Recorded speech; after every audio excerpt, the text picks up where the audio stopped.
ঘড়িতে এখন 9:30। তো আমরা ব্রেকফাস্ট কমপ্লিট করেছি, কমপ্লিট করে এখন আমরা রওনা দিচ্ছি খিরাইয়ের দিকে। খিরাই হয়ে আমরা কলকাতা ব্যাক করব। তো ততক্ষণে একটু দেখা যাক। খিরাই মোটামুটি এখান থেকে 50 কিলোমিটার মতো হবে অ্যারাউন্ড। তো করে তারপর আমরা ওখান থেকে ব্যাক করবো। দেখি খিরাইয়ে যদি কিছু শ্যুট করা যায় ডেফিনেটলি তোমাদের সাথে শেয়ার করবো। তো টিল ডেট চলো। খিরাইয়ে ফুলের মেলায় পৌঁছতে এই গ্রামের কাঁচামাটির রাস্তার মধ্যে দিয়ে যেতে হচ্ছে। রাস্তাটা খুবই সরু, দেখতেই পাচ্ছে। উল্টো দিকে কোনো গাড়ি এসে গেলে গাড়ি পাস করাতে একটু বেশি অসুবিধা হচ্ছে, বাট এত কাছাকাছি যখন এসে গেছি পৌঁছে যাব ঠিকই। চলো দেখতে থাকো।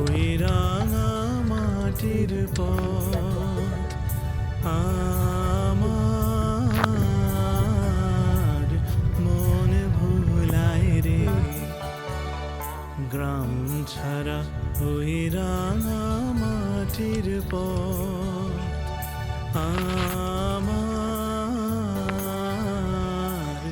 অবশেষে পৌঁছলাম খিরাইয়ে। ছোট্ট এই নদীটার পাশে এখন গাড়ি পার্ক করে আস্তে আস্তে এগিয়ে যাচ্ছি। ওপরে দেখুন ওই আপ অ্যান্ড ডাউনের ট্রেনের লাইন। আমরা এখন এসেছি খিরাইতে। আজকে আমাদের বাড়ি ফেরার পালা। আমরা কলকাতার দিকে যাচ্ছি। পশ্চিম মেদিনীপুর যেখানে ছিলাম আমরা, বায়োডাইভার্সিটি পার্ক থেকে এখানে খিরাই এলাম, একটু ফুলের মেলা। তো আমার বন্ধু কৌশিক বলবে মোটামুটি ওখান থেকে আমরা খিরাই যে এলাম কত কিলোমিটার। 58 কিলোমিটার, ওই অ্যারাউন্ড 58 কিলোমিটারের মতো আমরা ড্রাইভ করে এলাম। এখানে কিছুক্ষণ থাকবো। তো চলো একটু দেখি খিরাই মার্কেট, খিরাই ফুলের market, the flower of valley বলে, কিরকম সেটা।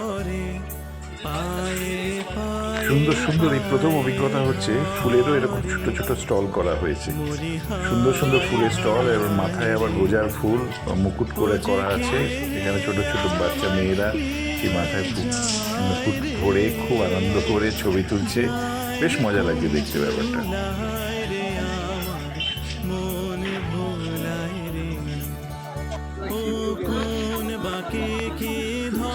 ছোট্ট ছোট্ট যে ডালিয়া গাছের চারা, পিটুনিয়া গাছের চারা, আরো কত কি গাছের চারা, সুন্দর লাগছে বেশ। কলকাতা থেকে খিরাই অ্যাপ্রক্স আপনাদের 90 কিলোমিটারের মতো পড়ে। আর এখান থেকে বাই রোড আপনি যদি আসতে চান সেখানে আসে আপনার 2 ঘন্টার মতো, 2 ঘন্টা, 2.25 ঘন্টার মতো আপনার জার্নিতে লাগে। তো এখানে সুন্দর একটা ফুলের মেলা, ফুলের বাগান তো আছেই, ওদিকে আমি দেখাবো আপনাদেরকে। তো এখানে একটা ফুলের এই মেলাটা কিন্তু আপনাদের রোজ বসে 2 মাস, ওই ডিসেম্বর জানুয়ারি এখানে মেলাটা বসছে। এখানে 2 মাস বসে। তারপর এখানে অ্যাকচুয়ালি খিরাইয়ের বেস্ট সময় হচ্ছে ডিসেম্বর টু ফেব্রুয়ারি মাস, যেখানে ফুলের কিছু উৎপাদন থাকে এবং ফুলের যে উৎপাদনগুলো সেখানে এখানে দেখা যায়। প্রচুর সুন্দর সুন্দর নানা রকম যেতে পারেন। ডালিয়া আছে, দেশি লঙ্কা আছে, প্রচুর ঝালাই আছে, মিনি টগর আছে, সুইল্যাম আছে। এই যে সুইল্যাম ম্যাডাম,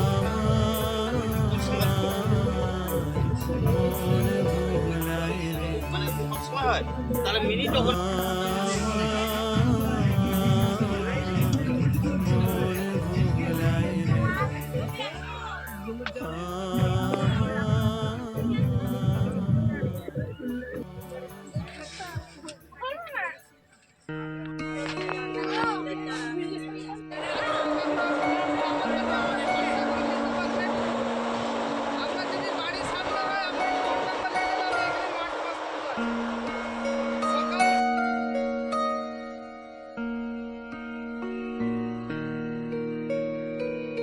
অনেক রকম গাছের মধ্যে যেখানে এখানে দেখা যাচ্ছে গ্যাদা।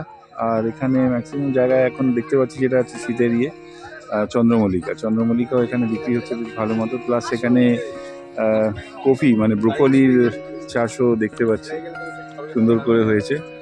প্লাস আরও একটা নতুন জিনিস হচ্ছে মাথায় বাঁধা যে ইয়েগুলো, ফুল বা এগুলো করে সুন্দর একটা মাথায় মুকুটের মতো করে দিয়েছে, সেটাও খুব সুন্দর লাগছে। এখানে যারা আসতে চান তারা কিন্তু এখানে গাড়ি নিয়ে চলে আসতে পারেন। গাড়ি নিয়ে এলে গাড়ি সুন্দর পার্কিংয়ের জায়গা আছে, যদিও এখানে অফিসিয়াল কোনো পার্কিংয়ের ইয়ে নেই, বাট ওই গ্রামের ছেলেরা পার্কিং চার্জেস বা এগুলো নেয়। গাড়ি বা বাইক নিয়ে এখানে আসা যায়।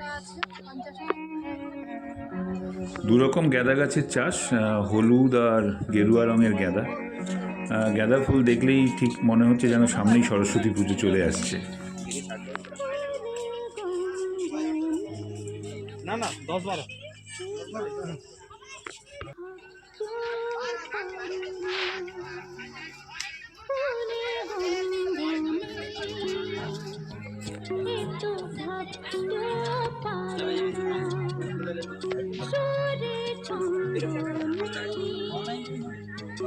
এগুলো সব চন্দ্রমল্লিকা না? আর এই মুকুটে এগুলো কত করে দাম আছে?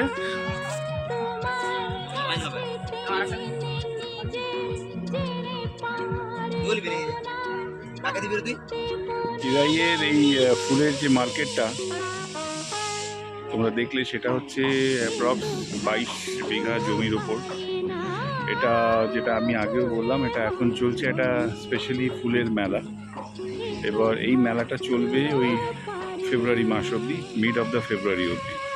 তারপরে মেলাটা বন্ধ হয়ে যায় ঠিক। তারপরে অনেক কিছু কিছু লোক আসে, কিন্তু মেইন আকর্ষণ যেটা সেটা কিন্তু এই ডিসেম্বর টু ফেব্রুয়ারি অবধি থাকে। বা অনেক রকম ফুল, যেখানে কালারফুল ফুল এখানে এসছে। তো স্পেশালি চন্দ্রমল্লিকাটা দেখলাম, মোরগ ফুল কিছু দেখলাম, আর কিছু তোমাদের গাঁদা, মানে ইয়েলো গাঁদা আর অফ ফুল গাঁদা যেগুলো আছে সেগুলো এখানে দেখলাম। এই মেলাটা অ্যাকচুয়ালি চলবে ডিসেম্বর টু ফেব্রুয়ারি, মিড ফেব্রুয়ারি, 15ই ফেব্রুয়ারি অবধি বললো একজন দিদি এখানকার লোকাল। তো এখানে মোটামুটি 22 বিঘা জমির ওপর এই মেলাটা মানে ফুলের চাষগুলো হয়। এখানে শুধু তো ফুল নয়, ফুলের মধ্যে বাদেও কিছু সবজি বা এগুলো এখানে চাষ করা হচ্ছে। আর এখানে পার্কিংয়েরও সুবিধা আছে যথেষ্ট, এবং তার থেকেও বড় কথা হচ্ছে এখানে অনেক কালারফুল ফুল, যারা ফুল পছন্দ করে স্পেশালি শীতের সময়ের ফুল, সেই ফুলগুলো কিন্তু এখানে হয়। উপর দিয়ে দুটো ট্রেন লাইন চলছে, আপ অ্যান্ড ডাউনের ট্রেন লাইন হাওড়া লাইনে। তো এখানে সেটাই চলছে। আর এখানে সবথেকে বড় কথা, ফুলের মধ্যে ধরুন গাঁদা, চন্দ্রমল্লিকা, মোরগ ফুল এগুলো বেশি আমি দেখলাম। তো রিজনেবল রেট নিয়ে মানে কলকাতা থেকে আশা করা যায় এখানে একটু কম রেটে আপনারা ফুল পাবেন।